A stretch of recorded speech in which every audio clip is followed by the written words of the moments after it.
তো hello dear students, এক্সামে তো ডিলে চলছে, যার জন্য ছেলেদের মনোবল একটু নিচের দিকে নেমে যাচ্ছে। আর তাই স্টুডেন্টসদেরকে একটু কম্পিটিশন আনার জন্য, মনোবল বাড়ানোর জন্য আমরা এক্সাম শুরু করছি আজ থেকে। আমাদের যারা প্র্যাকটিস ব্যাচের স্টুডেন্টস আছে এবং রিভিশন ব্যাচের স্টুডেন্টস আছে, প্রত্যেকেই কম্পিটিশনে অংশগ্রহণ করছে।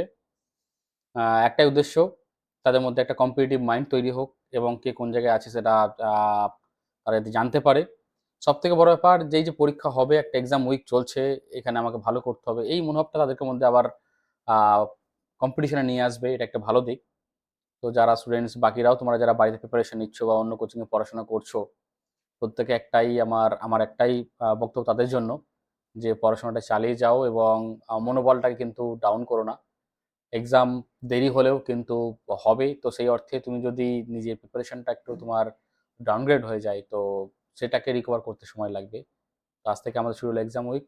তোমাদের কিছু ভিডিওস বা ছবি, আমাদের এক্সাম উইকের কিছু ভিডিওস শেয়ার করছি প্রত্যেকের সঙ্গে দেখার জন্য। আর আমাদের নতুন ফাউন্ডেশন ব্যাচ শুরু হচ্ছে। তারিখটা হচ্ছে সম্ভবত 21শে এপ্রিল থেকে, এই মাসের। তো তোমরা যারা ইন্টারেস্টেড তারা কিন্তু ভিশন এডুকেশন দেওয়ার নাম্বারে কন্ট্যাক্ট করতে পারো। Thank you so much.